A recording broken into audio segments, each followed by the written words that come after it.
Hello guys, welcome sa ating munting channel. Halika tayo gumawa ng watering plant bottle gamit itong bote ng Sprite o 1.5 bottle ng Coke o ano man. Hope na may matutunan ka sa video ito. Tapusin mo ang video ito hanggang sa dulo.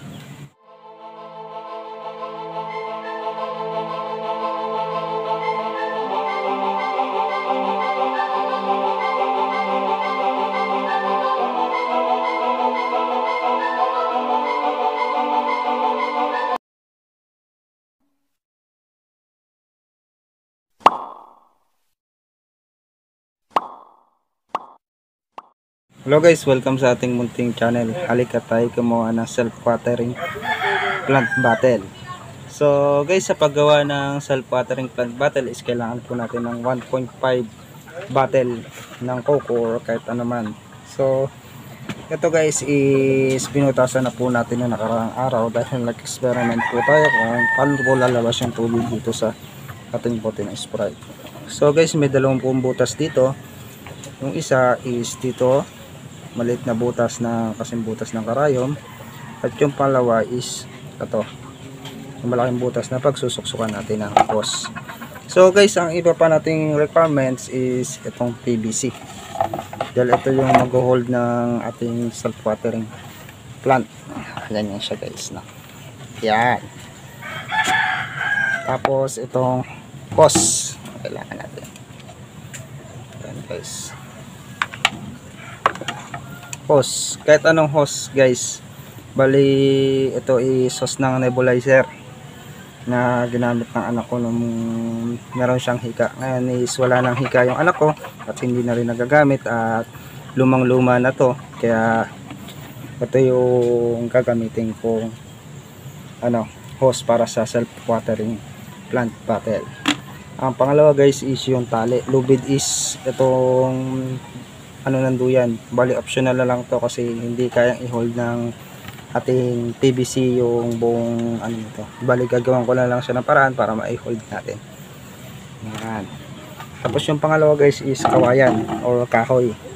Ito guys yung bubutasan natin yung gitna at lalagay na po natin dito yung hose. Bali ito po yung hose holder natin. Bali itutusok po natin to sa paso para doon dumadaan yung tubig, kaysa naman po sa natin na basta-basta lang doon, baka may gumalaw or may hangin na inaaya yung current at ma-misplace po yung hose. At yung panghuli guys is itong epoxy. Yan, kung wala po kayong epoxy, mas mainam po na Bulkasil. Kung wala kayong Bulkasil medyo maano po yung ating kakayahan bumili is pwede naman po yung glue stick or glue gun. Ayan po. Bali ito po is natira lang po sa may bangka. Yan. So guys, ang una natin gagawin guys is tatayo natin yung yan. Lalagay po natin tong hose na to, tapos ilalagay po natin itong bottle. Bali ganito po yung kanyang kalalabasan. Yan. Yan po. Ganyan po siya. Oh. Yan. Tapos po may lalagyan na po natin to ng epoxy. Bali nandito na po yung maliit kong chikiting, kaya mamaya ako na lang po ito i-vlog na siya po. Ayan po yung maliit kong chikiting na makulit. Yan. Kung nakikita nyo guys is meron na po epoxy itong ating 1.5 na takip ng ating bottle. So guys, kung nakikita nyo guys is may maliit na butas itong ating takip. Ito guys yung nagsisimbing regulator ng ating pressure para hindi ma-stuck yung tubig sa bote, dahil meron tayong tinatawag na buoyant flow. Yung buoyant flow guys is yung tinatawag na upward force. Dito tayo sa physics. Kaya kung nakikita nyo yung mga barko guys is nakalutang dahil yan sa buoyant flow. So guys, kaya po may butas yan. Ang purpose po nyan is papasok po yung hangin dito sa ibabaw at Yung gravity naman po is sa hatak pailalim. Bali pressure circulation lang po ito para po itong ating regulator, yung LPG regulator. Kung makikita nyo po yung LPG regulator is meron pong maliit na butas yun. Hanapin nyo na lang po, andun lang po yun. Pati po yung ating carburetor o yung carburetor ng motor, meron din pong butas yun para yung airflow sa airflow ng ating liquid is hindi po hindi po ma-stack or ma-suck up, para diretso lang po yung flow ng tubig. So guys, kung nakikita nyo is nagawa ko na rin po itong ating ating stand, o yung stand ng ating self-watering plant bottle. Yan, nakikita nyo guys, medyo basa pa po yung epoxy, kaya hindi ko po mapapakita sa inyo yung actual testing nito. So guys, ito na po yung ating bote. Dan, bali itong ating hose is meron po alambre para po makontrol yung yung pagdaloy ng tubig, para unti-unti lang po yung pagdaloy ng tubig, para hindi po malunod yung ating halaman at hindi rin po maubos ng tuluyan yung ating tubig. Yan. Pero prototype pa lang po ito. Bali nag-iisip pa po ako ng ibang mga ibang pwedeng gamitin na hose para dito sa ating self-watering plant bottle. Yan guys. So guys is bali ite-testing ko lang po yung testing phase nito, ang ating kung gumagana po talaga siya. Yan po natin yung ating cellphone. Lagay na natin.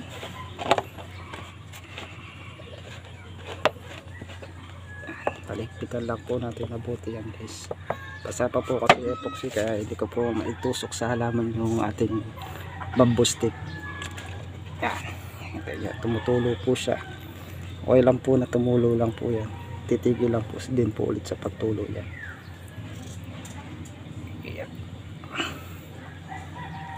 Yan, tumigil na po.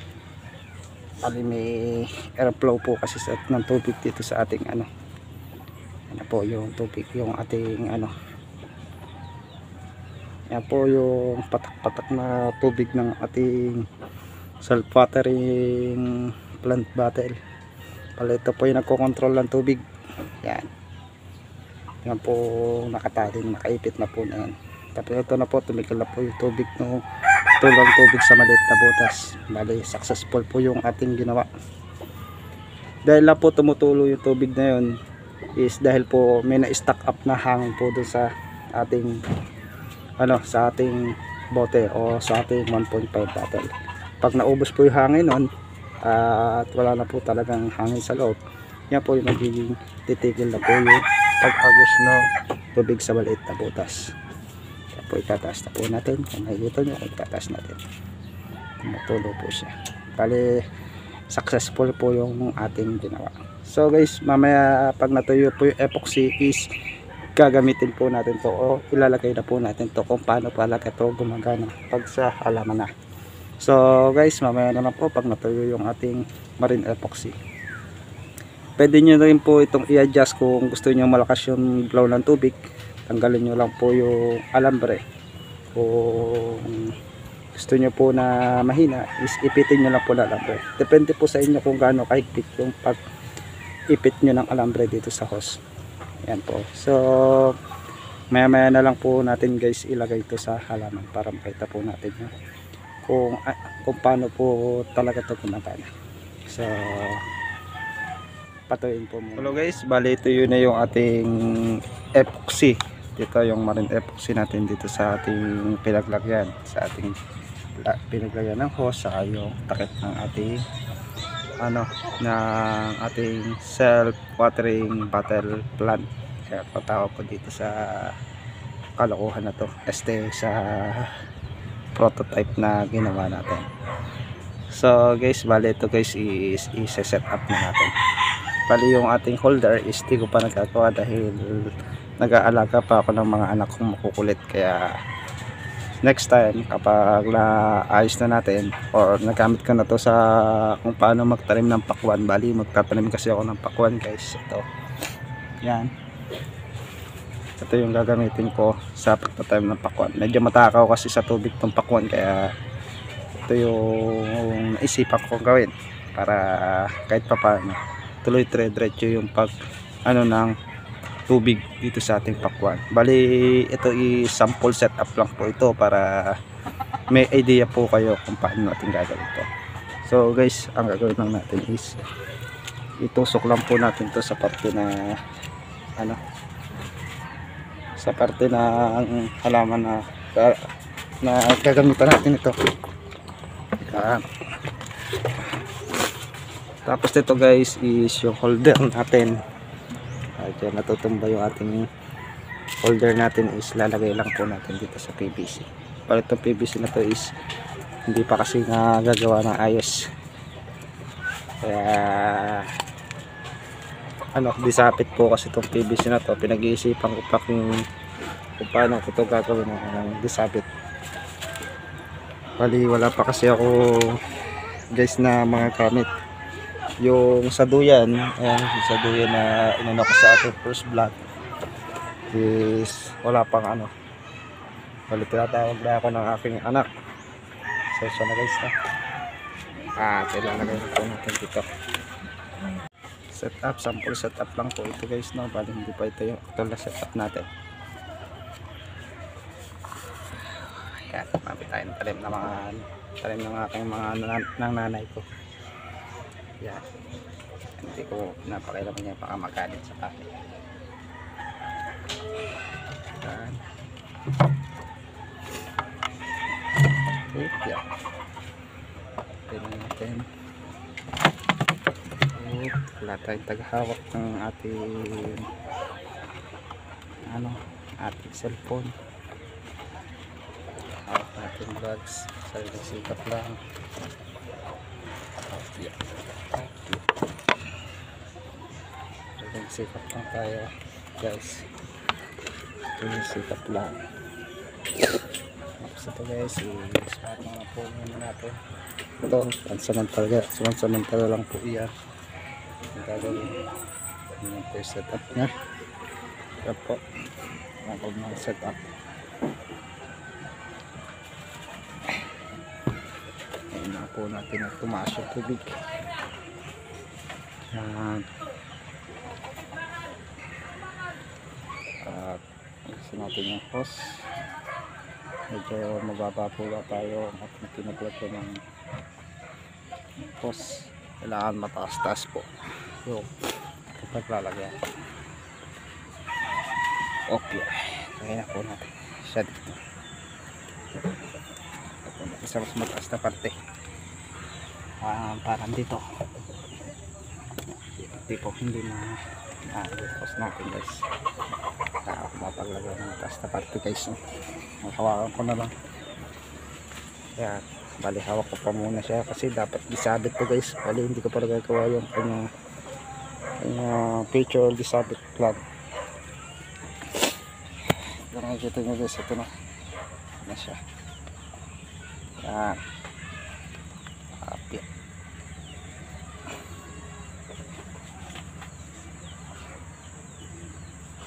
Yan guys, bali kailangan pa ng mataas lang ng konti dito sa ating pinaglagyan. Yan tayo guys, is gumagana yung ating side watering plant. Gagamitin natin sa ating watermelon na itatanim sa next vlog natin. So guys, hanggang dito na lang ako. Hope na may natutunan kayo sa video ito. Like and subscribe na lang sa akin channel para updated kayo sa mga future videos and photos na hindi natin na ina-upload natin sa YouTube. So saka paki-like na rin ng aking Facebook page dahil nag-upload din ako ng mga videos and photos doon na hindi na i-upload natin sa YouTube. So guys, hanggang dito na lang ako. Maraming pong salamat at naka 1K subs na po ako. Thank you very much po sa mga sumusuporta sa akin, lalo na sa aking pamilya. So guys, hanggang dito na lang po ako, and happy planting.